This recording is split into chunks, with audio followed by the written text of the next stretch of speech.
A question for Coach Baldwin Tenor, please press *1 to get in the queue to ask questions. Again, that's *1 to get in the queue to ask questions. Last season, the Panthers went 13-17 overall and 8-12 in conference play. Heading into this season, the Panthers are picked to finish 7th with 57 points in the preseason poll. Coach Baldwin Tenor, before we get to questions, why don't you give us a quick recap of last season and what you're looking forward to in the 2015-16 season? Sure. Last year we had a veteran basketball team, and we had a lot of seniors that graduated. We had some players that were able to get up and down the floor. I thought offensively we were able to do a lot of things, and defensively not quite where we needed to be. It was great that we made it to the tournament. I think that we were, we went in there, played, met Little Rock to begin with, had a good game, pretty close game throughout. But what has happened is this year we actually have 10 new players, so we've got almost a brand new team. I think the energy and enthusiasm has been incredible in the summer and in the fall, the workouts, and then as practice has begun. We've got a lot of different pieces. We've got a lot of different players that can play multiple positions. And I've been really excited. I think that we've come in every day ready to get better, and we have some competitors from a lot of winning basketball programs, and they're coming in wanting to win. Thank you very much, Coach. As a reminder to our members of the media, please press *1 to get in the queue to ask questions. Our first questions come from Brian Hudgens with The Advocate. Brian, please go ahead.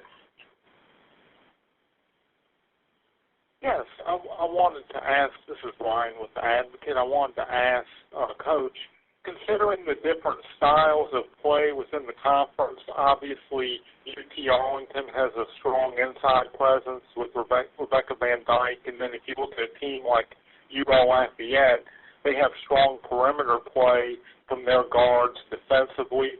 Could you maybe talk a little bit about just some of the various challenges that some of the other teams in the conference pose?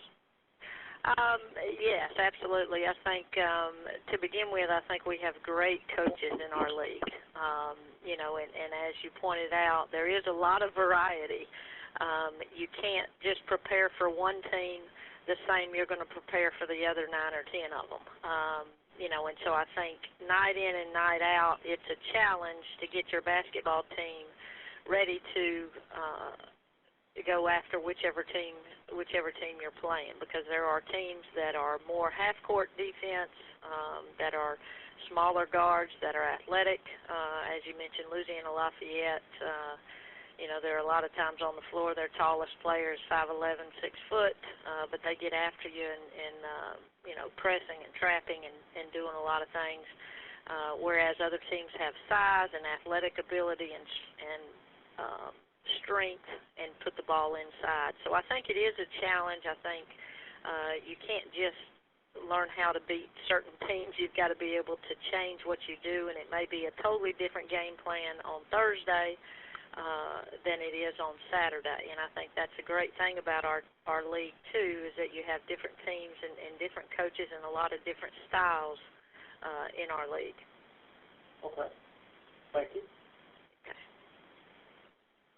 Thank you very much, Brian. Our next questions come from Dan McDonald with McD Media. Dan, if you're there, please go ahead. Coach, with all the transfers coming in, all the new freshmen and so forth, how difficult has it been to sort of mesh their playing style?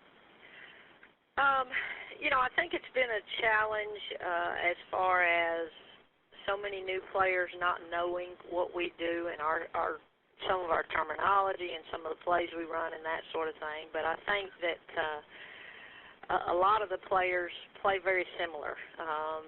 We like to get up and down the floor, push the ball, and then when we're in the half court, we've got a lot of times we'll have 4 shooters on the floor at the same time and have a post presence on the inside. So, I think they get along maybe better than any team I've ever coached at this point in time. Now, And that's something that's been really exciting, and I think, too, that they came in wanting to make a difference and wanting to turn things around.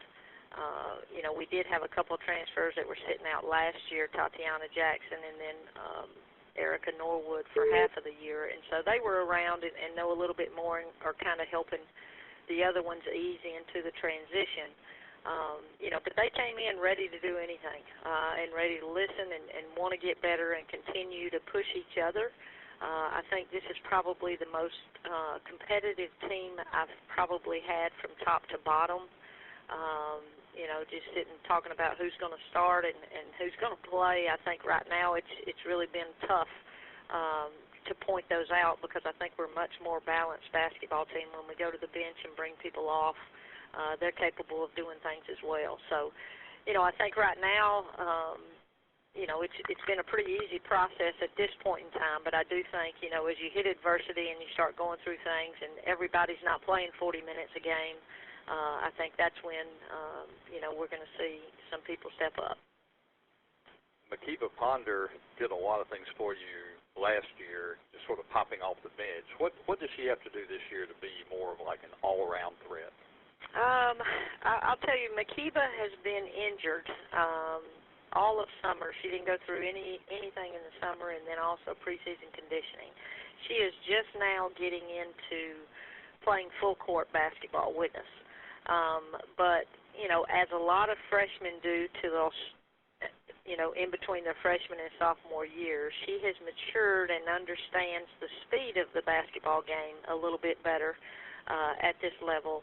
She's quicker this year, and she understands some of the things she needs to do. But she's in better shape, and she's playing on the defensive end of the floor, which, has been a great thing. But I think Makiba is a great shooter, there's no question, and a great scorer, but she's also has a high IQ basketball player. And so, she's been out about 2 weeks being able to go up and down the floor, and it's been a great addition for sure. And I think, she's going to continue to be the threat, scoring outside, but now she's added some other things to her game, pull-up jumpers and getting to the basket, and also a pretty good passer. One other question, the new rules going to quarters and the change at the end on advancing the ball and so forth, are you a fan, or how much do you think that's going to affect the game? I actually am a fan of the changes at this point in time. I think it's good for women's basketball. I think it is going probably one of the biggest changes is going to be the timeout situation. I think players have gotten used to having a timeout every 4 minutes. And, you kind of condition that way and everything else over the years. And I think now, with calling a timeout 1 minute in, you may play 9 minutes without a timeout. And I think that's definitely going to be a change. I think that teams need to be either in better shape or they need to be deeper to be able to go to their bench and not lose as much. And then, I think the last-minute rule is very exciting. I think it makes for exciting finishes where you can make some offensive plays and either extend the basketball game or come back or hold on to what you've got. But I think that's going to be exciting. I think it's going to raise some excitement and enthusiasm for the game. Appreciate it. Thank you.